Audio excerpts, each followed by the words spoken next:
મિત્રો, સ્વાગત છે તમારું અમારી આ યુટ્યુબ ચેનલમાં. તો આજના વિડીયોમાં આપણે છે 21થી લઈને 31 જાન્યુઆરી સુધીના કરંટ અફેર્સના અગત્યના પ્રશ્નોની ચર્ચા છે આ વિડીયોમાં કરવાના છે. જો વિડીયો પસંદ આવે તો વિડીયોને લાઈક કરજો અને વિડીયોને તમારા મિત્રો સાથે શેર કરજો. તો ચાલો આપણે વિડીયોની શરૂઆત કરીએ. તો પહેલો પ્રશ્ન છે કે ગુજરાતમાં કયા સ્થળે તારીખ 18થી લઈને 19 જાન્યુઆરીના રોજ ભવ્ય ઉત્તરાર્ધ મહોત્સવ 2025 યોજાયો હતો? તો જવાબ આવશે ઓપ્શન એ મોઢેરા ખાતે. ત્યારબાદ ભારતીય ક્રિકેટ ટીમના બેટિંગ કોચ તરીકે છે તે કોની નિમણૂક થઈ અથવા તો કોણ બન્યું છે? તો જવાબ આવશે ઓપ્શન ડી આવશે સિતાંશુ કોટકની નિમણૂક કરવામાં આવી છે. ત્યારબાદ ભારતીય મૂળના કઈ અમેરિકન અવકાશ યાત્રીએ 8મી વખત સ્પેસ વોક કરીને રેકોર્ડ સર્જ્યો છે? તો આમાં જવાબ આવશે ઓપ્શન બી કલ્પના ચાવલાએ. ત્યારબાદ આગળનો પ્રશ્ન છે કે તાજેતરમાં જ CRPFના નવા ડાયરેક્ટર જનરલ તરીકે કોની નિમણૂક કરવામાં આવી છે? તો જવાબ આવશે ઓપ્શન ડી જ્ઞાનેન્દ્ર પ્રતાપસિંહની નિમણૂક કરવામાં આવી છે. ત્યારબાદ તાજેતરમાં જ કોણે વિજય હજારે ટ્રોફી 2024-25 છે તે જીતી છે? તો આમાં જવાબ આવશે ઓપ્શન સી કર્ણાટકે છે આ જીતી છે. ત્યારબાદ આગળનો પ્રશ્ન જોઈએ તો ફાર્મર રજિસ્ટ્રી પોર્ટલ પર ખેડૂતોની નોંધણીમાં ગુજરાત દેશમાં કયા ક્રમે રહ્યું છે? તો જવાબ આવશે ગુજરાત પ્રથમ ક્રમ ઉપર આમાં રહ્યું છે. ત્યારબાદ ભારતની સૌથી મોટી રોબોટિક્સ સ્પર્ધા રોબોફેસ્ટ ગુજરાત 4.0 નો ગ્રાન્ડ ફિનાલે છે ક્યાં યોજાયો હતો? તો જવાબ આવશે option D Gujarat science city ખાતે આનું આયોજન કરવામાં આવ્યું હતું.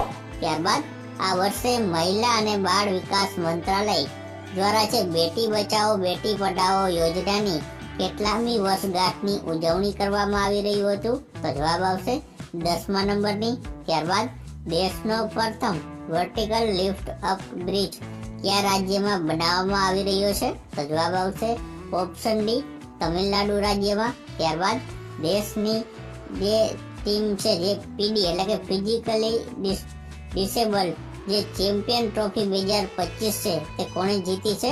તો જવાબ આવશે ઓપ્શન સી ભારત દેશે છે આ જીતી છે. ત્યારબાદ તાજેતરમાં જ કયા શહેરમાં Shrujan living and learning design craft museum ખાતે વિન્ટર ફેસ્ટિવલ 2025 યોજાયો હતો?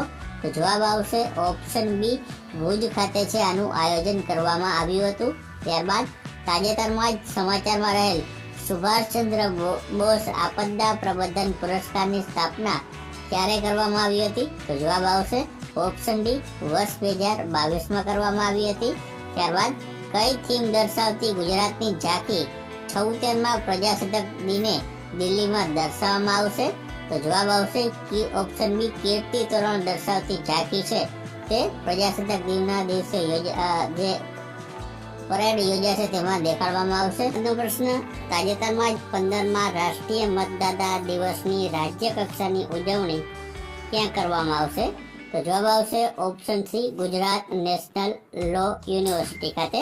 ત્યારબાદ તાજેતરમાં જ વાણિજ્ય અને ઉદ્યોગ મંત્રી પિયુષ ગોયલે કયા દેશના અને વિદેશ વેપાર મંત્રી બર્નાર્ડ ક્વિન્ટન સાથે દ્વિપક્ષીય વાટાઘાટો કર્યો? તો જવાબ આવશે ઓપ્શન સી બેલ્જિયમના. ત્યારબાદ આગળનો પ્રશ્ન તાજેતરમાં જ આઈસીસી દ્વારા જાહેર કરવામાં આવેલા મહિલા one day team of the યરમાં કેટલી ભારતીય ખેલાડીઓને સામેલ કરવામાં આવી છે? તો જવાબ આવશે 2 ખેલાડીઓની.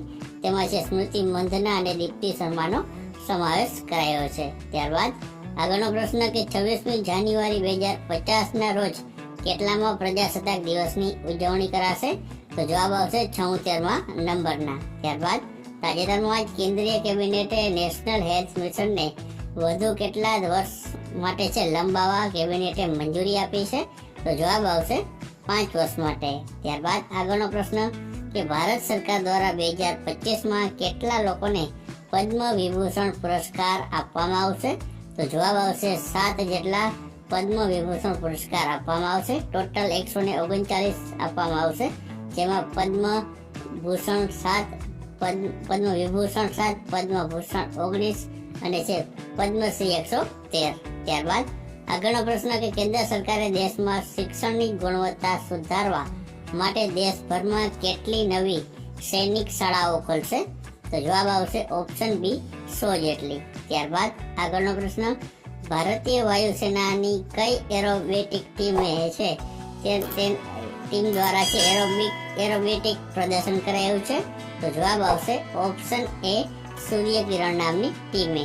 ત્યારબાદ તાજેતરમાં જ કયા જિલ્લામાં પ્રજાસત્તાક દિવસ નિમિત્તે મુખ્યમંત્રી શ્રી ભૂપેન્દ્રભાઈ પટેલના હસ્તે 49 જેટલી ઇકો ફ્રેન્ડલી રિક્ષાની છે ભેટ આપવામાં આવી છે? તો જવાબ આવશે ઓપ્શન બી તાપી જિલ્લામાં. ત્યારબાદ તાજેતરમાં જ કોણે ઓસ્ટ્રેલિયન ઓપન 2025માં મેન્સ અને વુમન્સ નું સિંગલનું ટાઇટલ જીત્યું છે? તો જવાબ આવશે ઓપ્શન સી એ અને બી બંને, એટલે કે જે છે મેડિસન કી જે છે તે મહિલા સિંગલનું ટાઇટલ અને જેનિક જે સિનર છે તેમણે પુરુષ સિંગલનું ટાઇટલ જીત્યું છે. ત્યારબાદ ખેલો ઇન્ડિયા વિન્ટર ગેમ્સ 2025ની 5મી આવૃત્તિનું આયોજન કયા કેન્દ્ર શાસિત પ્રદેશમાં થશે? તો જવાબ આવશે ઓપ્શન સી જમ્મુ કાશ્મીર અને લદ્દાખમાં. ત્યારબાદ આગળનો પ્રશ્ન તાજેતરમાં જ મુખ્યમંત્રી ભૂપેન્દ્ર પટેલે છે ક્યાંથી ચલો કુંભ ચલે યાત્રાનો પ્રારંભ કરાવી પ્રથમ વોલ્વો બસનું પ્રસ્થાન કરાવ્યું હતું? તો જવાબ આવશે ઓપ્શન એ ગાંધીનગર ખાતેથી. ત્યારબાદ યુનિફોર્મ સિવિલ કોડ લાગુ કરનાર ભારતનું છે પ્રથમ રાજ્ય કયું બન્યું છે? તો જવાબ આવશે ઓપ્શન બી ઉત્તરાખંડ રાજ્ય. ત્યારબાદ તાજેતરમાં જ રાષ્ટ્રપતિ દ્રૌપદી મુર્મુએ કેટલા જવાનો માટે વીરતા પુરસ્કારની છે જાહેરાત કરી છે? તો જવાબ આવશે ઓપ્શન એ 93 જેટલા વીરતા પુરસ્કાર. ત્યારબાદ આગળનો પ્રશ્ન કે ઈસરોએ હરિકોટાના સતીશ ધવન સ્પેસ સેન્ટરથી કેટલા જે છે ઉપગ્રહ લોન્ચ કરીને ઇતિહાસ રચ્યો છે? કેટલામાં જે છે લોન્ચ કરીને ઇતિહાસ રચ્યો છે? તો મિત્રો આ 100 નંબરનું છે જે છે લોન્ચ કરીને તેમણે છે ઇતિહાસ રચ્યો છે. ત્યારબાદ આગળનો પ્રશ્ન મહિલા હોકી ઇન્ડિયા લીગનો પહેલો ખિતાબ છે તે કોણે જીતી લીધો છે? તો જવાબ આવશે ઓપ્શન બી ઓડિશા વોરિયરે. ત્યારબાદ તાજેતરમાં જ કયા શહેરમાં ટ્રાફિકની સમસ્યાના નિવારણ માટે એઆઈ આધારિત એડેપ્ટિવ ટ્રાફિક કંટ્રોલ સિસ્ટમ લાગુ કરાશે? તો જવાબ આવશે ઓપ્શન સી અમદાવાદ શહેરમાં. ત્યારબાદ 38માં રાષ્ટ્રીય રમતોત્સવનું આયોજન કયા રાજ્યમાં કરવામાં આવ્યું છે? તો જવાબ આવશે ઓપ્શન સી ઉત્તરાખંડ રાજ્યમાં. ત્યારબાદ અંડર 19 T20 વર્લ્ડ કપના ઇતિહાસમાં સદી ફટકારનારી પ્રથમ ખેલાડી કોણ બની છે? તો જવાબ આવશે ઓપ્શન એ ગોંગડી ત્રિષા છે, જે ભારતની ખેલાડી છે તે પ્રથમ ખેલાડી બની છે. ત્યારબાદ તાજેતરમાં જ મુખ્યમંત્રી ભૂપેન્દ્ર પટેલે કયા સ્થળે artificial intelligence centre of the એક્સલન્સનો પ્રારંભ કરાવ્યો છે? તો જવાબ આવશે ઓપ્શન એ ગિફ્ટ સિટી છે ત્યાં કરાવ્યો છે. તો મિત્રો આ હતા છે 11 થી લઈને 21 જાન્યુઆરી સુધીના કરંટ અફેર્સના પ્રશ્નો. જો તમને વિડીયો પસંદ આવ્યો હોય તો વિડીયોને લાઈક અને વિડીયોને શેર કરવાનું ભૂલશો નહીં.